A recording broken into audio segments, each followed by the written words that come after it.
Bonjour, bonsoir, mbote na bino nyonso bipesa ekutameli bino ya ngai ya bino Mati Couture TV naza bien nayebi biplace pe bozali boza bien na ngolu na nzambe vraiment toyesu na nouvelle vidéo mpona kolakisa ndenge nokoki kotonga modele oyo tokataki yango soki bobeti na Mati Couture TV bokomona yango. Vraiment nasalaki yango mpona nga moko bomoniki modele yango eza kitoko okoki kobenda maboko okoki mpe kokitisa yango donc eza na façon ebele siko toye mpo tosala montage vraiment tobandi yango après tokomona yango na suka ndenge nini ekobima vraiment siko tobandi kosala montage na biso awa ezali tokataki na doublure mbala moko totiaki doublure topozaki yango sikoyo tosala bapense wana oyo eza 4 cm ya valeur etirete après nazwi 10 place naza wana a partir ya wana eza 20 cm mpo eza ya découpe na calcule 20 cm après na division yango par 2 esali 10 wana na se nazozwa yango na 1 cm 1 cm 1 cm 1 cm oyo ezali pince ya mokongo après nako trace nanga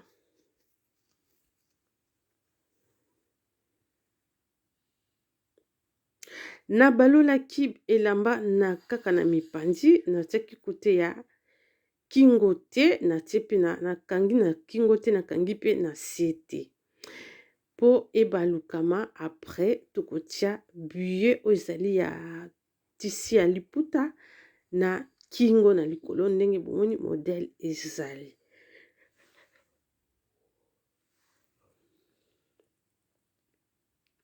kuna nazwi 10 après nakosala pince nanga bien na machine et voilà ce que tozosala awa ezali pince ya devant il faut ozwa nono milier 4 na changer craie mpo wana ezosala bien te nalekisi mettre riban likolo wana oyo ezali 13 cm elongwaki kote ya maboko après tokozongisa yango voilà après ekart wana fo ezala 10 na milieu 10 kuna su 10 mpo epesanga nyonso mibale 20 normalement il faut ekart ya mabele ezalaka na 20 cm na taille normale soki oza monene il faut ozwango na 24 donc otiango 12 nakiti na pince a partir ya wana nakiti nango na 28 cm ça dépend ya pince na yo okiti yango na 30 32 34 oyo yanga nakitisi yango na 28 cm nazwi 10 nakiti na 30 28 nalekisi 13 cm après nakitisi na 28 cm ekart wana eza 10 cm 10 cm kuna susu na ngambo wana nakozwa 10 yango esali 20 na se pe su nazwi 10 après nakotrace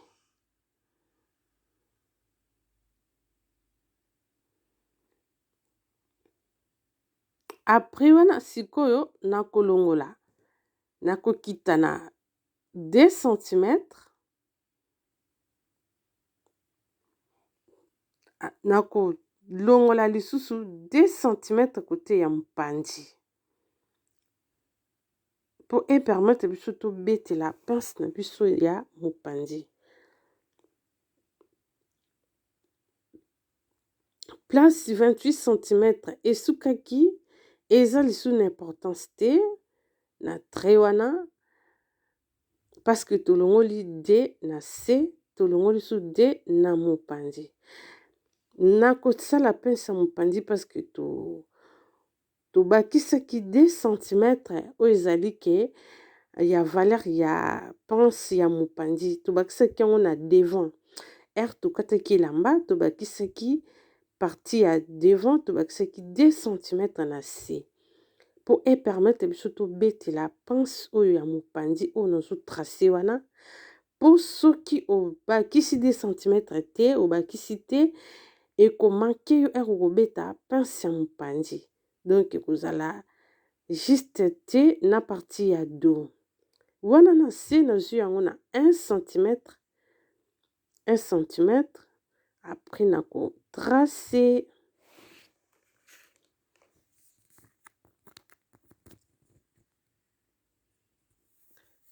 tozolanda nde na tracele oyo na trace vraiment pince oyo mpo tocomprendre nalongoli na d na c nalongoli lisusu d na mopandi après nasali pince na nga nazwi 1 centimetre na c na mopandi su na ndambo nazwi 1 centimetre voilà mpo tokoleka na machine tobeta pince kuna tozokanga nano 4 centimetre wana tozobeta yango couture oyo ezali valeur ya étirette valeur ya fermeture éclair donc siko mpo epermettre biso tobetela pince na biso ndenge tocalcule yango bien awa tozobeta nano pince ya dos pince na biso ya dos ekozala vraiment ekota te parce que eza dos voilà tolanda bien soki eza na oyamba ya liboso na kati ya Mati Couture TV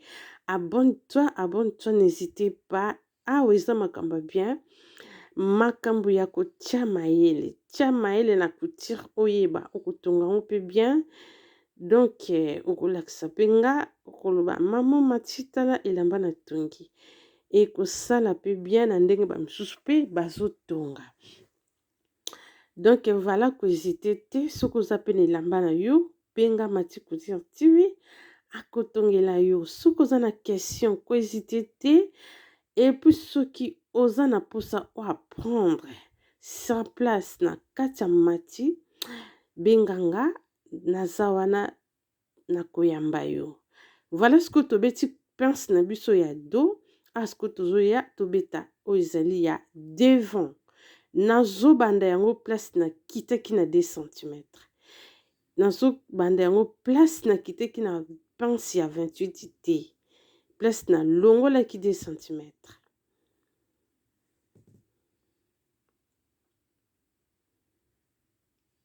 omoni yango après nakozwa wana lisusu na mpandi wana mpona beta pince ya mpandi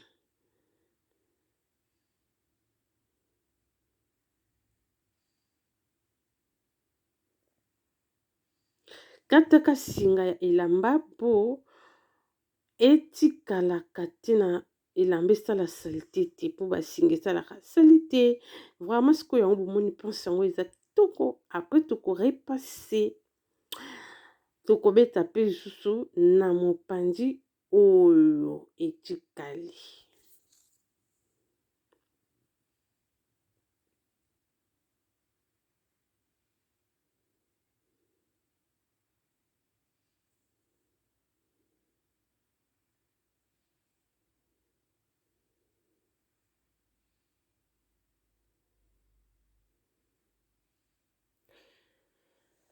et voilà sikoyo ere okosilisa tokosala nini nafongoli na nga lisu place nakangaki ya valeur étirette nafongoli yango après ekopermettre nga nakotisa bapluie oyo ya se longolaka singa na elamba mpo esalaka propre babenda yo singa te na nzela parceke okoya koyoka soni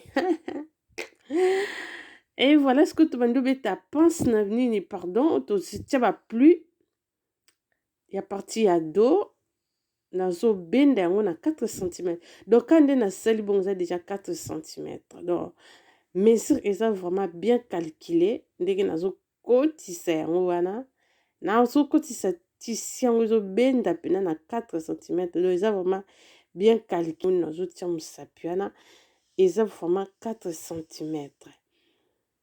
Et puis bokomona nyonso ekokoka bien, ba plus pe kokota bien.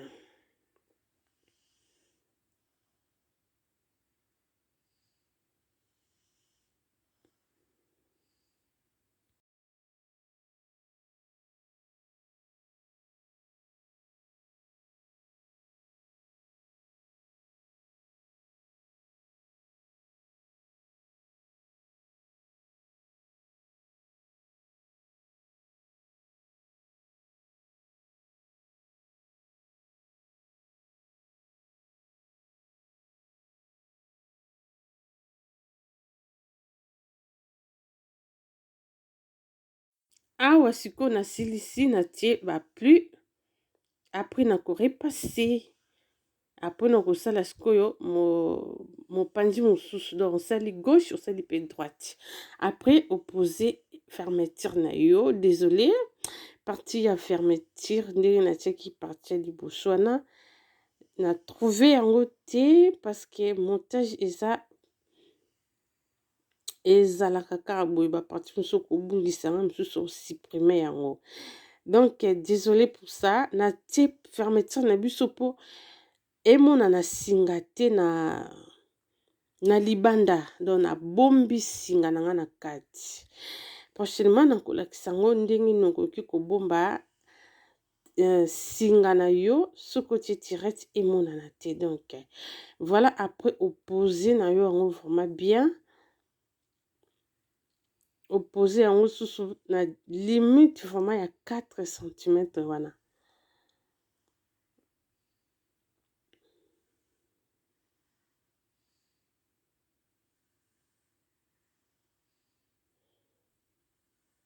Nako positionner yango bien parce que emonana te na couture nakobeta, et puis na ligne oyo ezali ya découpe nyonso mibale ezala limite moko, po soki ezali moko ekita moko emata elamba ekosimba te, ekosala vraiment salite, ekosala kita mata. Donc yango bomoni eza sikoyo limite moko vraiment.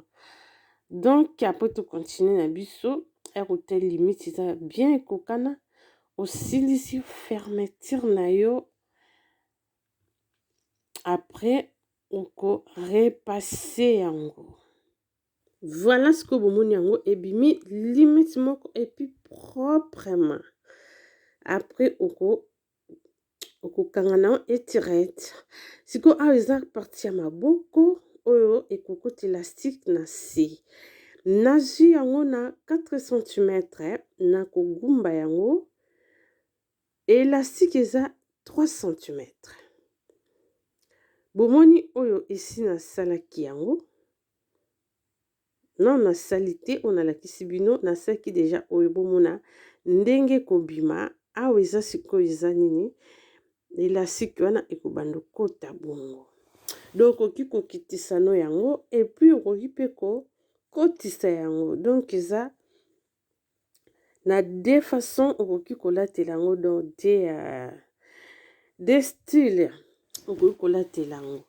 Voilà sikoyo awa tokoki kobeta place élastique ekokota, tobeti yango couture eza na valeur ya 4 cm, toplie bongo, élastique eza na 3 cm. Okoki kokata 3 cm kaka te dimension ya élastique, po élastique ekokota te soki obeti tisi na yo na 3 cm. Donc il faut beta yango na 4 ou bien 4 demi po élastique ekota vraiment na pete nyonso. Voilà, voilà, voilà.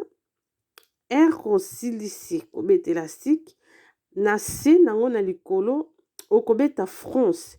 Bomoni wana nazo régler ba réglage na nga pona France. France tobetaka yango ezala ba couture ya minene. Wana nazo régler yango na 5 pona esala couture ya minene.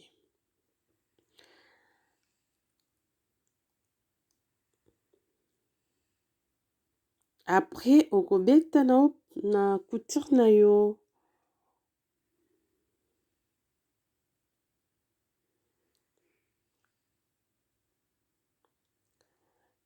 couture na biso ya France tobetaka yango 2 lignes. Donc nabeti ligne moko boye, après nakolandisa susu ligne mosusu po esala nga 2. Voilà siko awa mpona singa tokokata ndenge nini. Nazwi tonga na nga na kotisi wana na kati na bendi nazwi kaka na kati singa oyo ya likolo ya tonga na se na kati yango te. Après nakolandisa susu deuxième ligne po tobenda France na biso esala bien. Et voilà sikoyo yango oyo France tozobenda.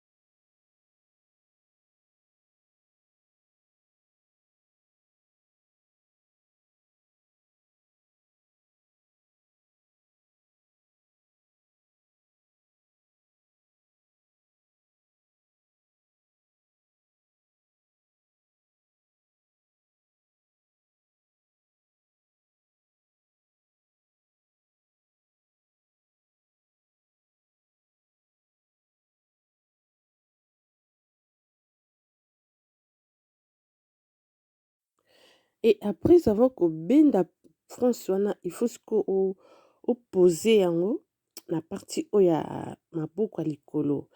Donc France vraiment il faut benda yango penza bien. Ezala vraiment nyonso ekokana parce que so obendi côté mosusu ebele mosusu mokie ekovanda bien te. Poser yango ezala bien te. Et puis poser yango bongo il faut benda yango po ekokana nyonso.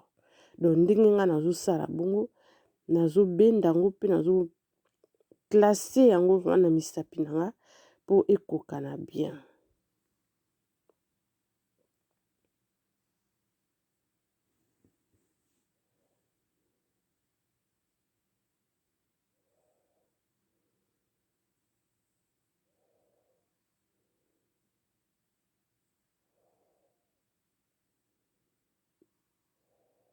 Bon, bomoni ke ndenge ekoki vraiment très bien ezangi te po nazobenda yango na misapi na nga ba mesure nyonso tu ezokende direct.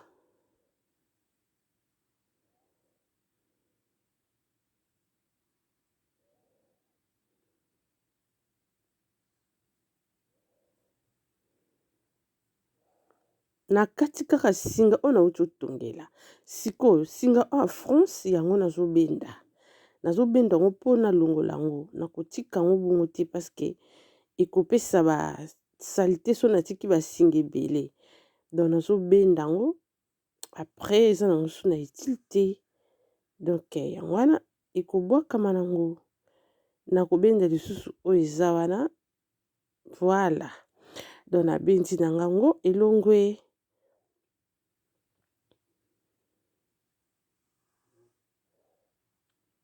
Awa sikoyo nazo-siprike ba place oyo natongi mais nazo-siprike na kati.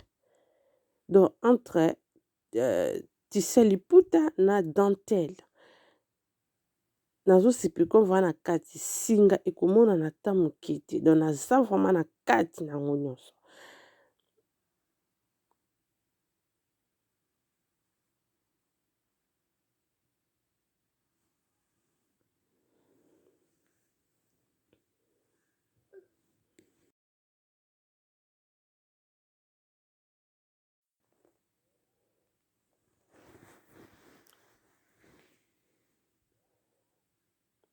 Et voilà yango sikoyo esili donc ata singa emonani te.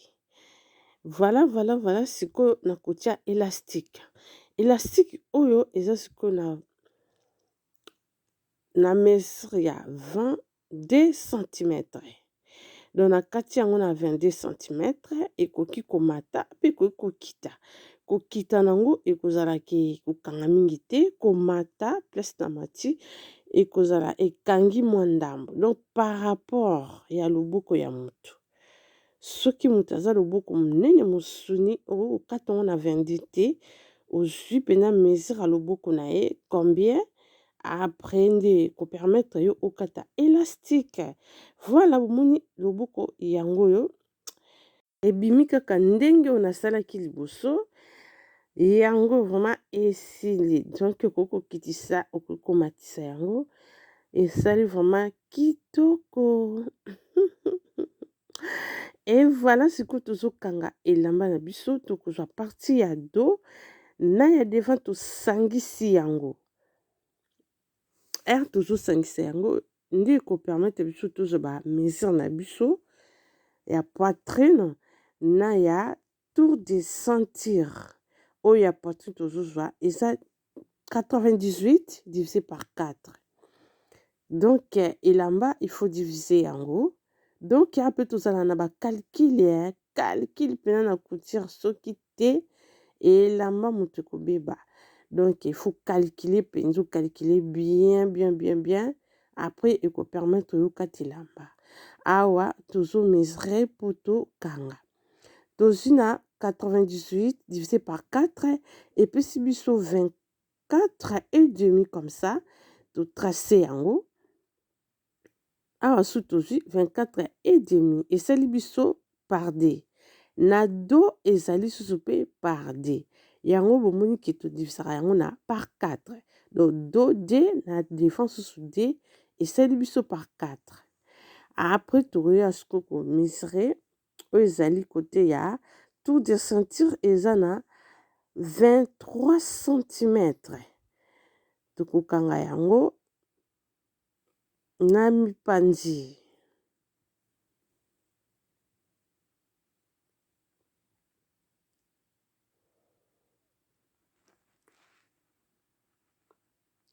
Après na se yo moko kama tokoyeba eske nakanga ngo ndenge nini. Neti nga na se nazwi kaka na 2 cm. Nazwi na 2 cm.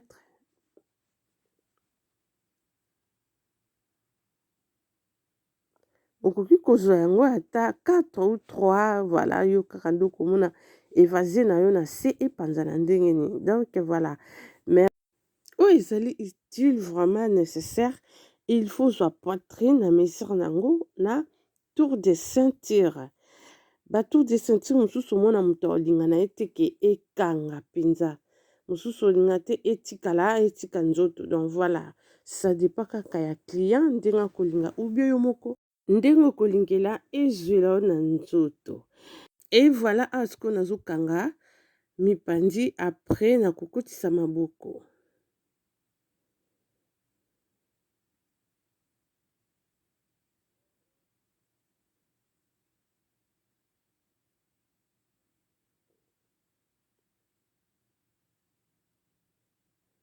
Ozotonga bongo il faut otalaka ekoka na nyonso partie ya se na ya likolo.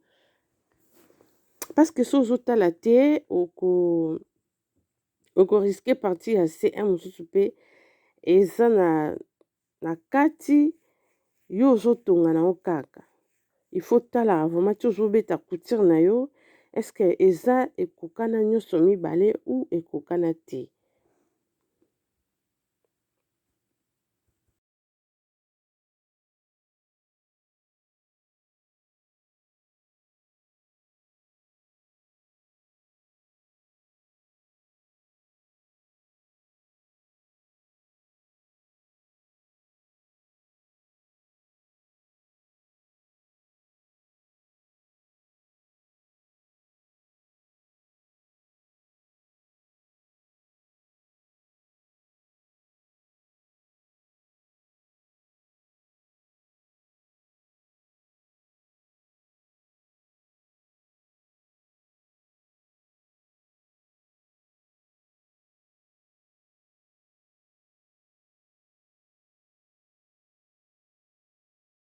Sikoyo nazokotisa maboko. Okosala nini? Okozwa partie na yo ya maboko na se ya mapeka na se ya elamba ofongoli yango ndenge nafongoli. Après ozusu yango otutanisi na couture wana katikati ya couture et permettre otia na yo finite po ozala net. Est-ce que nazo poser yango, est-ce que ezokoka nyonso be pa. Problème eza sikoyo wana, il faut opposer yango penza bien limite moko. Donc milieu nango ezala te ke moko eza mu côté mosusu eza décalé, non. Il faut eza vraiment limite moko. Ndenge ya nasali awa po nazo kanga yango. Nazozwa kaka 2 cm. Akangi yango na 2 cm.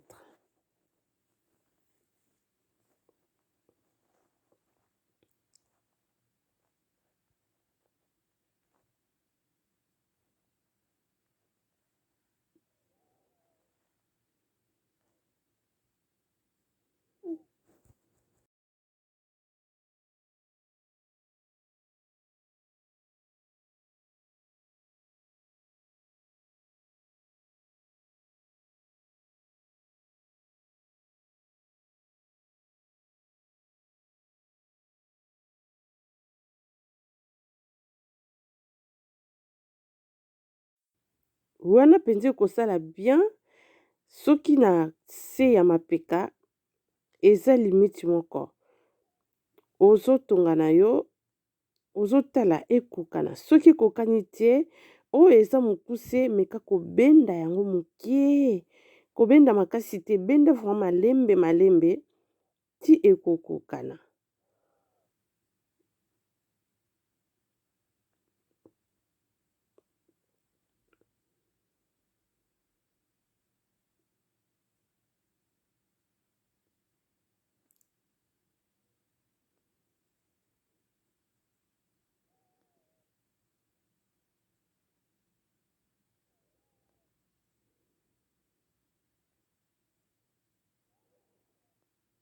Et voilà bomoni ndenge na bendi ya moke moke parce que moko ezalaki molai moko ezalaki mokuse. Sikoyo yango oyo maboko pe esili. Nazotia susu parti wana pe maboko wana oyo etikali. Après nakotia buye oyo ezali ya liputa na likolo ya kingo na colère. Et voilà elamba esili bomoni ya ngai ya bino Mati Couture TV. Naza bien, j'espère que bino pe boza bien. Okoki kokitisa yango ou bien okotisi yango. Donc dans façon oyo kolinga nde olatela modèle na yo. Yanga nalataki yango na pantalon et puis esalaki nga bien. Nga nalingaki yango na pantalon. Okoki kosalela na yo yango ata na liputa ou bien jupe ou bien olati yango osali yango na robe. Bomonde na bongi kitoko. Et voilà Mati Couture TV na bongi. Awa nazobonga mapona kenanga fête. Voilà. Moi ba photo sala kaka ba bien. Nazalaki pe na fête. Bomoninga. Et voilà modèle na biso esili. Ko hésiter te ko s'abonner et liker, commenter ce que vous avez question, ko zanga te ko tuna. Merci na sepeli na présence na bino ba oyo surtout bazalaki nanga ne bandeli ya vidéo oyo tina suka. Que Dieu vous bénisse. Merci. T'écoutez la prochaine vidéo. Bye bye.